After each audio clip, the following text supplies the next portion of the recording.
haven't gotten to the exercises you need to do yet, but that's because we've put things here in order of importance. Bulking is done predominantly in the kitchen, with the gym being an afterthought, not the other way round. As long as you're eating a calorie surplus and getting your grams of protein, then you will find you're able to grow and bulk up and even add some muscle. But some of you have probably tried eating a lot in the past and found it didn't work. So the question now becomes, why not? If you've calculated your AMR, your macros, and your regular calorie intake, and you're maintaining a surplus, how can you not be growing? You can ask this question on a forum, and depending on where you ask, they'll tell you you're wrong. It's simple math, they say. If you eat more calories than you burn, it has to go somewhere and you will grow, they say. If you're not growing, you can't be eating enough calories. Are you skipping meals? But what they fail to take into account here is individual differences and just how much your AMR can vary depending on your hormonal makeup and other factors. You can run the numbers all you want and wear fitness trackers, but there are certain things that they just can't tell you. This is something a lot of people who swear by calorie counting and IIFYM deny.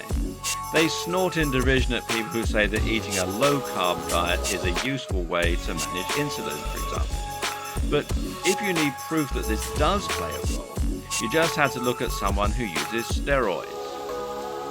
Someone who uses steroids will build much more muscle and burn much more fat while doing the exact same routine as someone who doesn't use them, although they'd also suffer lots of other side effects. However, if they were to put their numbers in as we had done earlier, their AMR would be the exact same.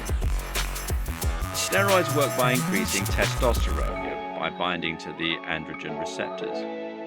Now imagine what happens if you have low testosterone. And as it happens, a lot of guys do have low testosterone, which leads to them being weak, flabby, and overweight. Conversely, you might struggle to gain weight if you have a condition like hyperthyroidism. This is a genetic disorder that causes your metabolism to be very fast. It makes you anxious, jittery, and thin, and it's all to do with your balance of T3 and T4 hormones. It's also possible to have hypothyroidism, note the O, which is the opposite effect, and it makes you tired, lethargic, and overweight, while also causing problems like acne. In women, hypothyroidism can be the result of polycystic ovaries. What's my point? Simply that you might be trying to bulk and not understanding why it's not working, only to be eventually diagnosed with hypothyroidism or hyperthyroidism. And in that case, you wouldn't be able to change size and shape, but you also wouldn't know why you had that problem. Likewise, you could have low testosterone but not realize it and carry on in vain trying to gain more muscle mass. But even if you don't have either of these conditions, there's a good chance that you could have some kind of imbalance or deficit that leads to similar problems. It's actually a mistake to think of your body too much in terms of being ill or well. In reality, our systems are not binary, they're spectrums. You don't have low testosterone or high testosterone. You have a number somewhere between those two extremes.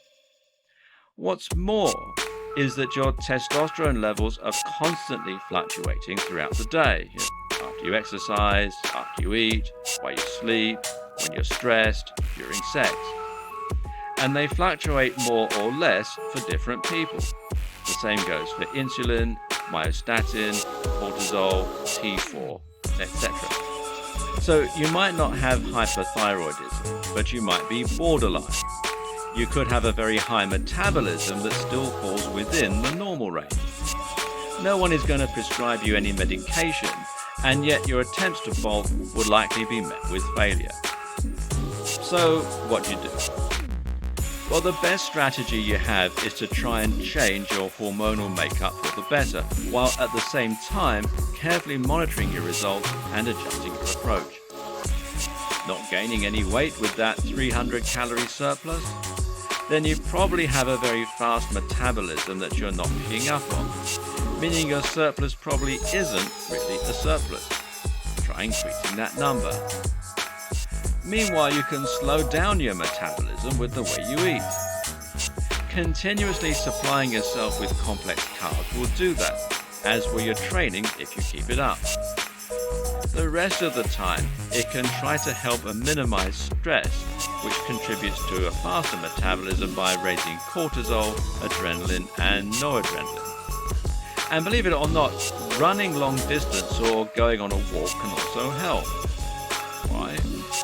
Because this will help you to develop more cardio strength. In doing that, you can lower your resting heart rate, which will actually send signals to your brain that makes you feel calmer.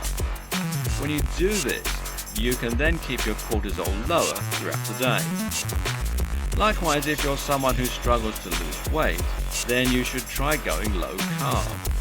This will force your body to learn to prefer fats as an energy source, which in turn will help with your weight loss. It'll also avoid those insulin spikes that make you hungry and lead to more fat storage. At the same time, try doing HIIT, which uses up all of the sugar in the bloodstream and muscles through intense bursts of energy and forces you to turn on your fat stores.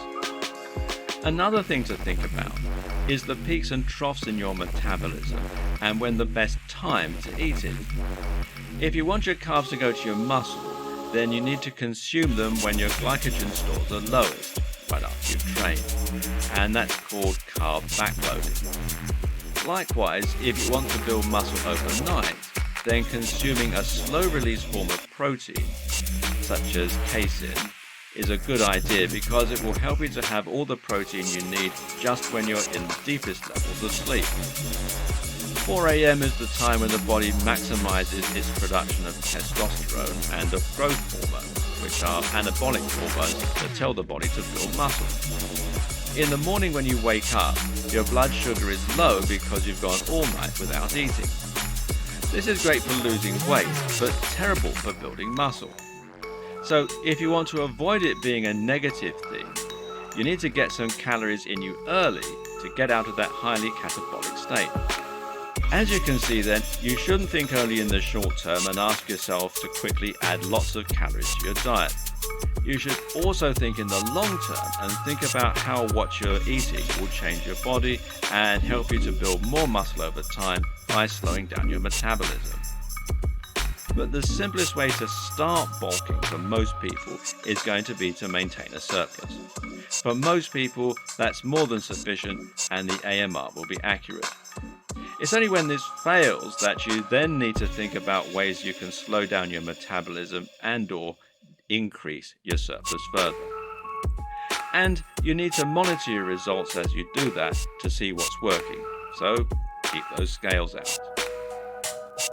I hope this video helps you on your journey to a stronger, healthier you. Don't forget to subscribe to our channel for more exciting videos like this one, as this is just a part of several videos in this series. Please refer to the description below for suggested tips that will enable you to achieve peak performance in your health and fitness journey. Thanks for watching. See you in our next video.